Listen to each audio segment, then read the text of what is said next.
Yeah, first I have to say that hydrogen is not a primary source. So it's not like sun or oil. Hydrogen is a vector.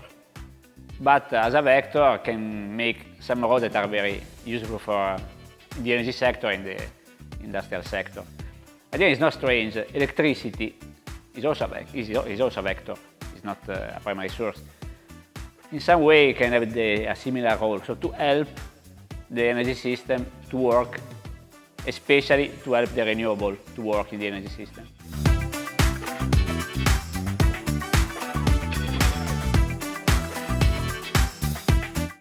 This is which type? It's basically the gray, which comes from natural gas. Natural gas contains hydrogen, but is fossil. Even worse, the brown, hydrogen extracted from coal. Okay, this is the classical hydrogen from fossil. Then the new hydrogen, let's say, is still the same molecule, but from different process. What we want to arrive to obtain is to produce the green hydrogen. Green hydrogen means basically hydrogen from water produced using a source of energy which is renewable. Can be the sun, can be the wind, can be the hydroelectricity. Then, still in the green hydrogen, we can classify the hydrogen coming from biomass. This is still green.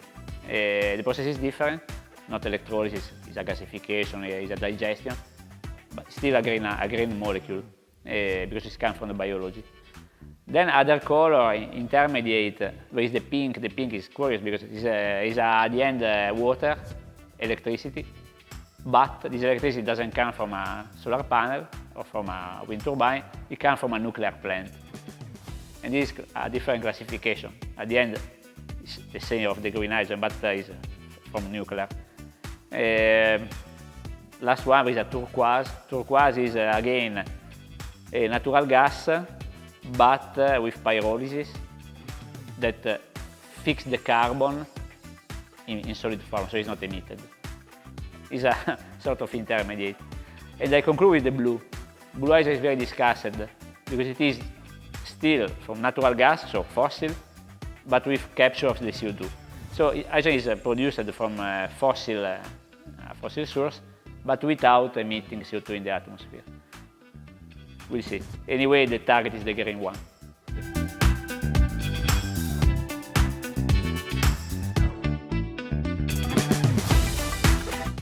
Applications are basically, if I go in terms of, I think, time evolution, industry,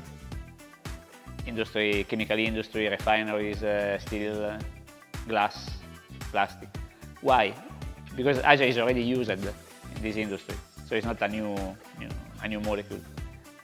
The big difference will be that the hydrogen will be not anymore from natural gas, but will be from water, so the green in place of the gray.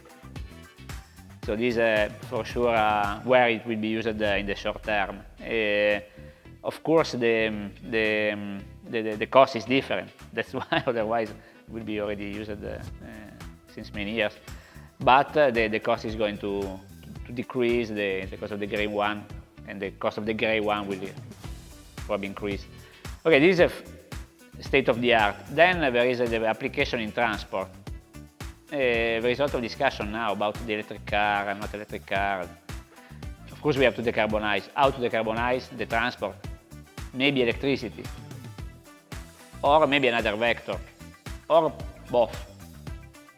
So probably for the car, the electricity, even if there is a crisis now, for the car maybe the electricity will be enough batteries. But for a big truck, the battery will be too big.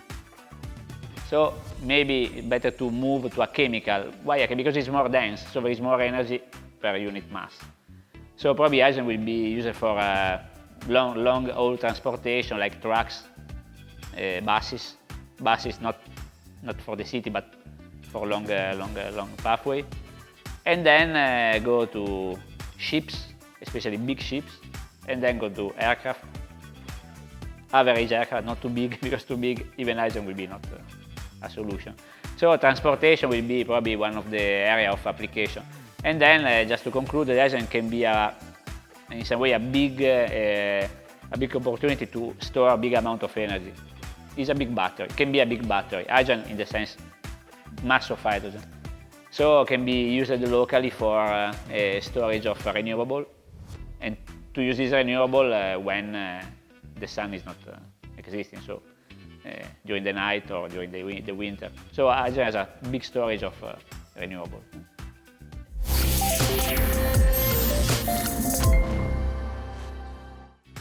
This is a portable genset fueled by hydrogen. It's a genset that has been developed within a project everywhere, a project that has been financed by the Clean Hydrogen Partnership and has been coordinated by IRENA.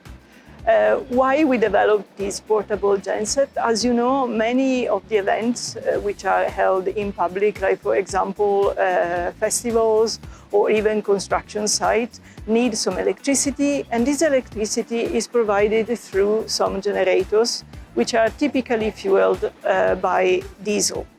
What is the problem with these generators fueled by diesel is that they are pretty noisy, as you might have experienced, and also they produce some CO2 emissions.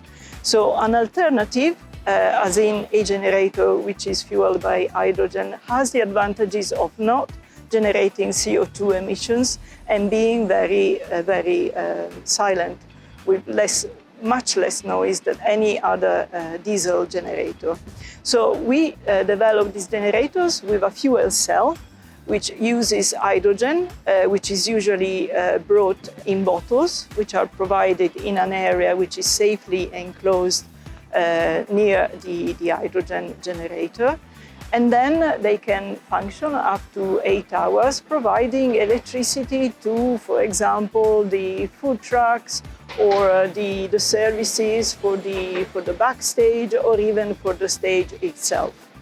The two generators we developed within the project are one providing 25 kilowatt energy and another one providing 100 kilowatt energy. And we managed to demonstrate these generators in two events in Italy. One was a public event, so we installed this generator without any major issue within a public area. And also we demonstrated the larger of the two generators in a construction site for up to a month. This was rather successful as a demonstration, and we know that many of the organizers of public events, such as the festivals, the music festivals, are very interested in the alternative that these generators offer, because they want to bring their events into the green revolution. They want to make sure that they limit the emissions associated with the festivals that they are organizing. And for this reason, they have been really interested, and they will be very interested in continuing the development of these technologies and would like to buy it and possibly to see, therefore, the arriving on the market of this kind of technologies.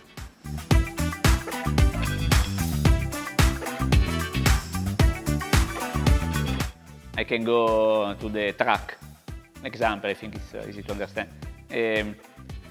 If I want to use a big truck to transport big load from Torino to Hamburg or London, I can do with batteries, yes.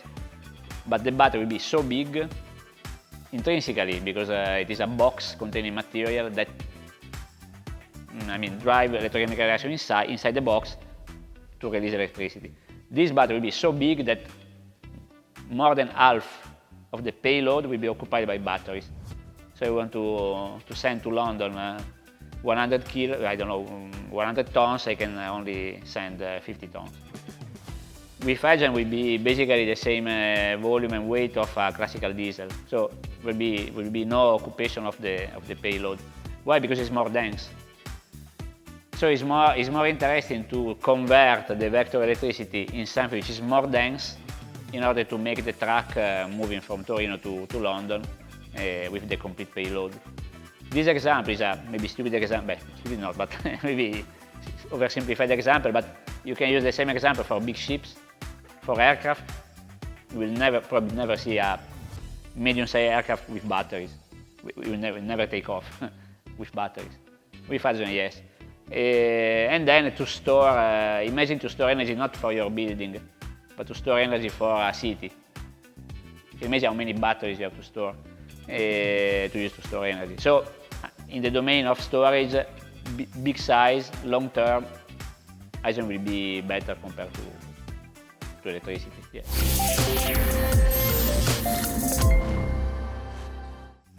This is a fuel cell car, a hydrogen fuel cell car.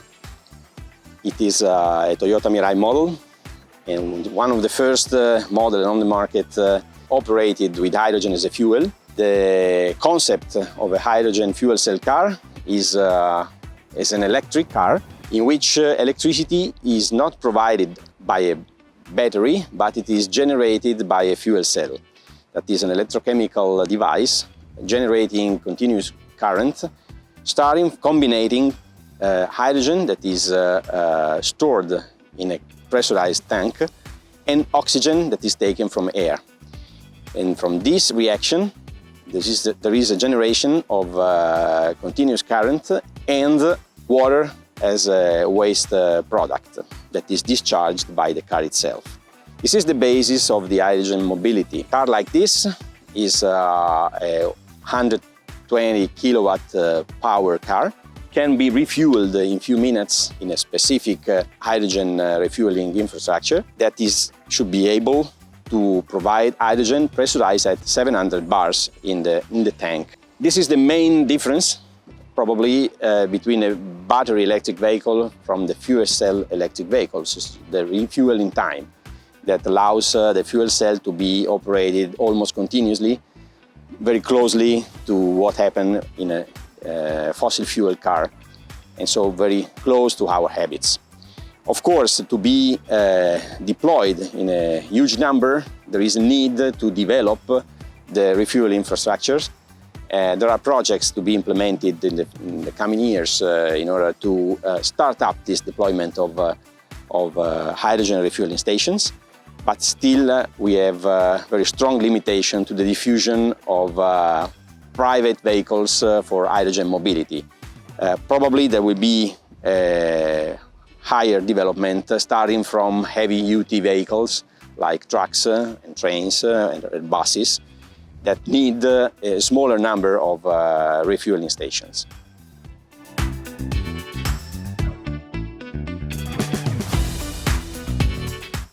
I think that we have to make a preliminary distinction because when we have, for instance, a car fueled by gasoline, gasoline is liquid in environmental conditions, so we can store it in a traditional tank that is not pressurized.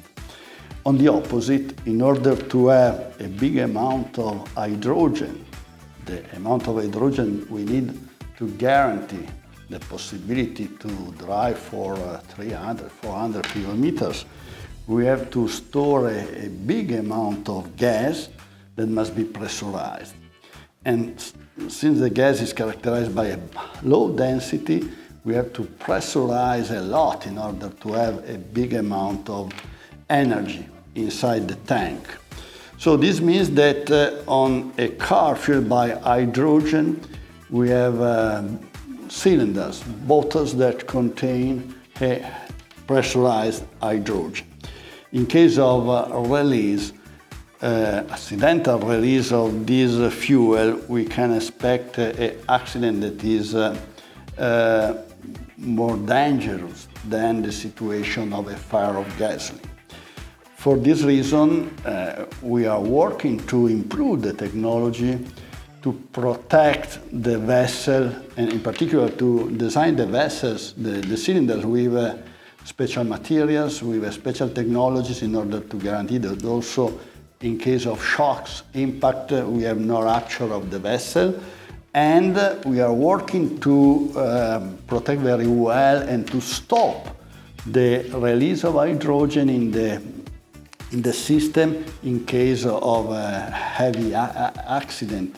In this case, we are able to guarantee a comparable level of safety between the traditional car and the new cars or trucks or train we are designing fueled by hydrogen. Consider that today we have a lot of important companies that are selling on the market vehicle fueled by hydrogen. Obviously, we have to test more and more this technology in order to have a good confidence in order to be sure that the same level of safety can be guaranteed. Advantage is that is a vector that is clean, to produce water when it is used. It's easy to produce, to be produced. It's easier to be stored compared to electricity, easier. And then, differently from electricity, it is a molecule. So we cannot just use electricity for, we need material, no? If you imagine, as I make part of a big amount of goods that we use. So it's a very good vector, complementary to electricity, and at the same time is a extremely used chemical for many products. If it is green, all these domains that I mentioned now can be more sustainable compared to what we have done so far. So it's a good vector compared to other vectors, compared to electricity, but compared also to other molecules. At the same time, it's a molecule that is participating to a lot of chemical processes to give goods.